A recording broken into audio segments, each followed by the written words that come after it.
This is problem 1587, page 692. The 5-inch radius drum rolls without slipping on a portion of a belt which moves downward to the left with a constant velocity of 6 inches per second. Knowing that at a given instant the velocity and acceleration of the center A of the drum are as shown, determine the acceleration of point D. Let me sketch the system over here.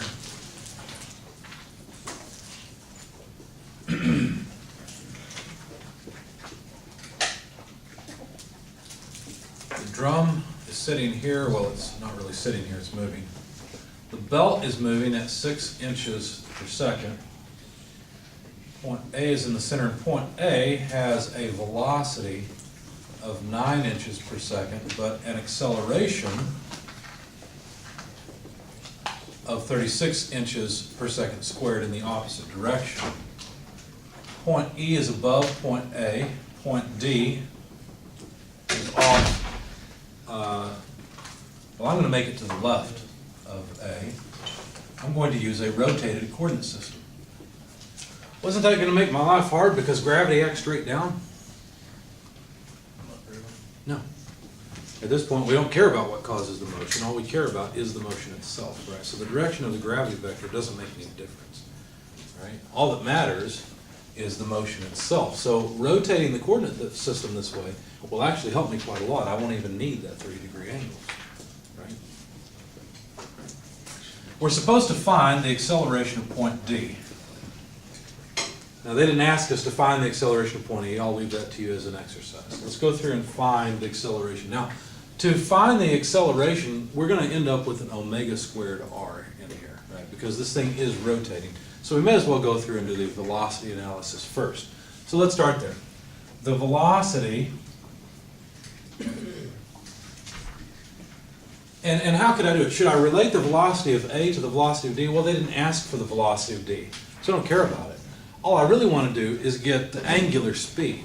So what I'm going to do is I'm going to go from A to a point where I know it's linear speed, that's point B, and that'll allow me to get the angular speed. So let's say the velocity of point B equals the velocity of point A plus the relative velocity between A and B.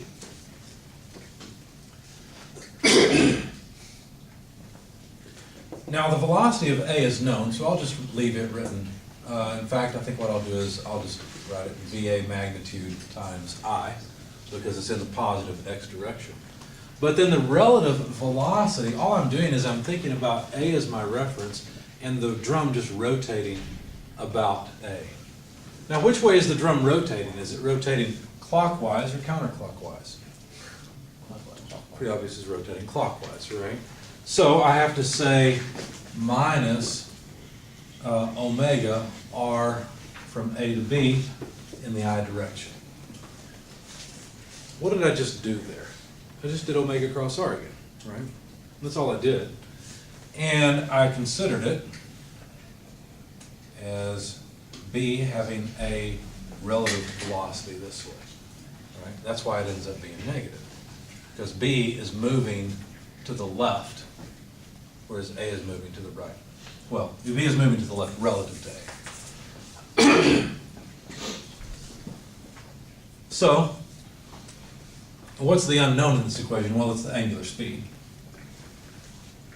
So if I solve for the angular speed, it would just be the velocity of B less the velocity of A divided by the negative of the magnitude between A and B.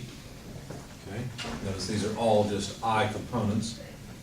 And that would be omega. So velocity of B, we have to be careful. The velocity of B, what is the velocity of B? Well, B has to be moving with the belt at this instant in time, right? So it has to be negative 6 inches per second. So negative 6. How about the velocity of A? Well, the velocity of A is positive 9 inches per second, but this negative sign means I have to write minus 9. Okay? The distance from A to B is, well, I didn't write that down. That's 5 inches. So I have to write negative 5. Now let's check the units. The units would be what? Inches per second in the numerator and inches in the denominator, so I'll end up with radians per second. Excuse me. So negative over negative, I'm going to get a positive 3 radians per second, and that is clockwise, which makes perfect sense. That's what we expect. The drum is rolling uphill. Okay. So we went through the velocity analysis first, even though they didn't ask for it, because we know to get this acceleration we're going to need omega. So we may as well go ahead and get it. So our whole goal here was to say, by the way, omega equals 3 radians per second clockwise. Okay? That was our whole goal. All right. So now we've got it. Now what? Well, now let's perform the acceleration analysis. Oops.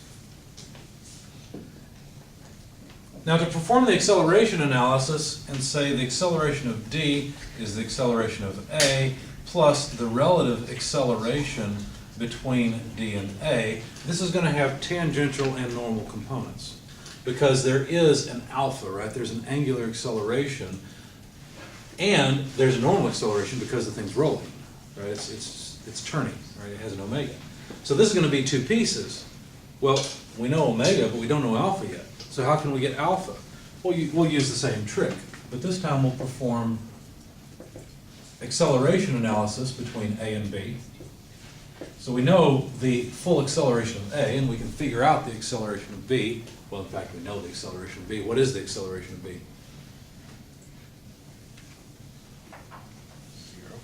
0 in what direction? Y. Not in the y direction. I.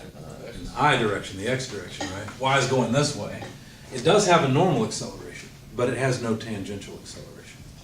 Okay. See, my coordinate is rotated. We've got x up this way and y that way. So I've got to be careful here. There's one component of this vector that's 0 and one that isn't 0. Okay. Now let's expand the right-hand side first. We're going to have the acceleration of a. This relative acceleration will also have tangential and normal components. Okay. So there's the tangential piece, because now what we're doing is we're thinking of the wheel as being pinned at A and there's nothing else going on, right? It's just relative motion. A is the reference now, and B is moving. Well, B is going to accelerate in the tangential direction if we're using A as a reference. Just like, remember when we had the wheel on ground? We said that this point had no velocity, and yet when we drew the relative motion, we said it has a velocity, and we noted then that really that relative velocity cancels with the forward velocity, and so we end up with a 0 velocity at that point. That's essentially what we're doing here, except that we're talking about acceleration. So this is the relative tangential acceleration of B with respect to A, plus, and notice it's in the, I've just drawn it in the I direction because I don't know if alpha is positive or negative yet, so I've assumed it's positive. If I end up with a negative number, I know I've assumed wrong. Okay. And then there's another piece for the relative acceleration, that's the normal piece. So that's plus omega squared RB from A, and that's the normal piece that's pointed up in the J direction. Now we know in reality, relative to ground, B has no acceleration in the I direction. So we can write 0I plus omega squared R B with respect to A in the J direction. Okay? Not surprisingly, the J components are exactly the same. That's what you would expect. Okay? In fact, this equal sign says the I components on this side equal the I components on this side, and the J components are equal. So it's not really a surprise that the acceleration of A has no J component, right? It better not, otherwise these two sides would not be equal. Okay? Fortunately, that's not really the part we care about. We care about the I piece. In fact, let me expand this just a bit. Acceleration of A in the I direction, because we know, well, actually it's negative, isn't it?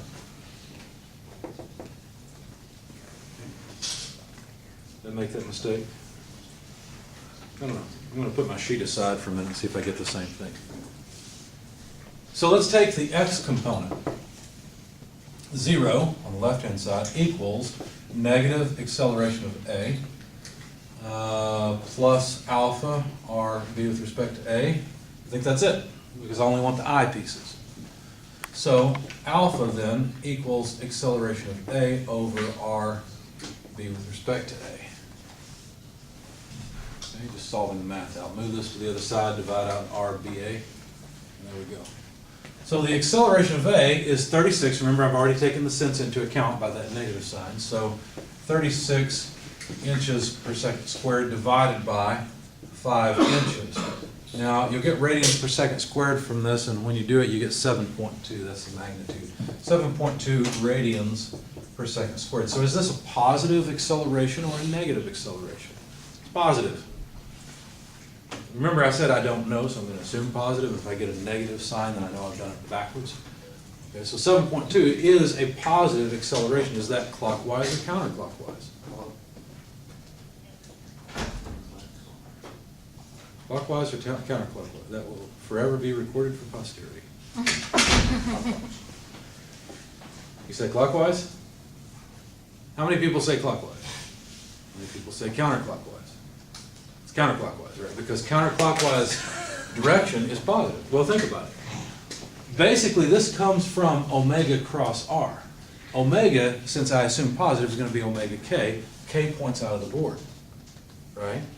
So that's counterclockwise, since I got a positive number for it. Figuring out the positive and negative on these problems can be really difficult. You have to get used to thinking in terms of vectors. And when you take these shortcuts, like I'm doing more now, you kind of asking for trouble.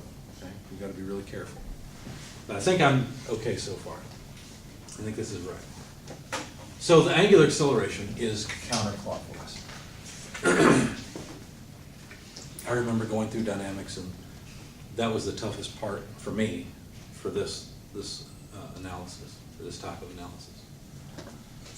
Okay, so 7.2 radians per second squared. So now we've got alpha, now we've got omega. Okay, fine. Now let's get down to the part we're really interested in. What is the acceleration of point D? Well, to get the acceleration of point D, we're going to relate it to the acceleration of point A. Right? Acceleration of point A plus the relative acceleration of D with respect to A. Okay? Questions, comments so far? We doing okay? Okay, then you help me break this up. A has a component along what direction? A has an acceleration component along what direction? Along the x direction, and it's negative, right? So let me just plug in negative acceleration of A, I. And I'll remember to plug in 36 inches per second squared there as positive, because I've already taken the sense into account. How about the acceleration of D with respect to A? So if we think of the wheel with A as the reference, how can D accelerate with respect to A? So there are two ways. Normally, what else? Tangential. I'm going to draw it both ways. Your authors typically do this. We have to think through and figure out which one of these is correct. The normal acceleration is always this way. I don't need to write this. I know that's wrong, right? I'm taking A as my reference, and so it says if D is just circling around A. And so the normal acceleration is certainly in that direction, and that's just an I component. Okay. So in a minute, I'm going to write the normal component here. It'll just be in the positive I direction. Okay, fine. How about this? Is it down this way against J or with J? Which way is the rolling? Not which way is rolling, which way is it accelerating?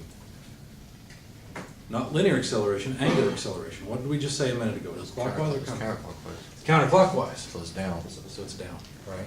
So this is the right one because alpha is this way. Does that make sense?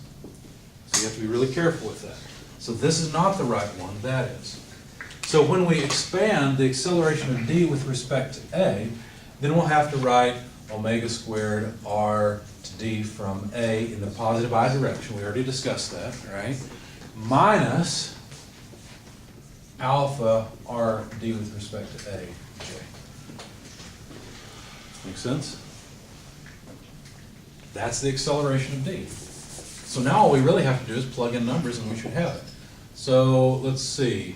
Let's do this. Minus acceleration of A, 36 inches per second squared, plus omega squared, 3 radians per second quantity squared, RdA, 5 inches.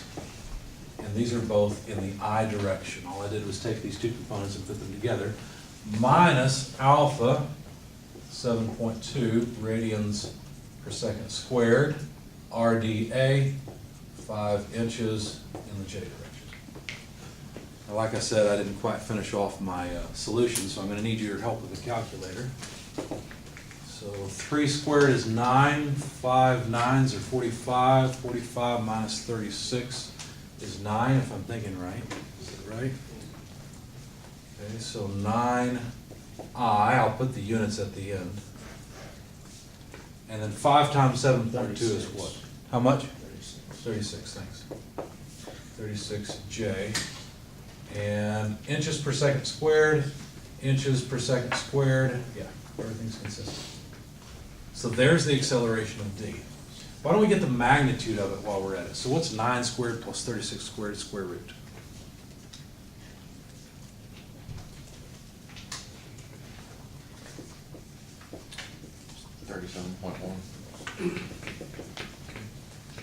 What about the direction of the acceleration? Well, if I look at D and try to draw the direction of the acceleration, let's put the acceleration in green. There's a small piece this way and a bigger piece this way. So basically, D is accelerating something like that. Small normal piece and a large tangential piece. We could figure out the angle if we really wanted to, but I think that's good enough. Questions, comments? Do you like working with vectors?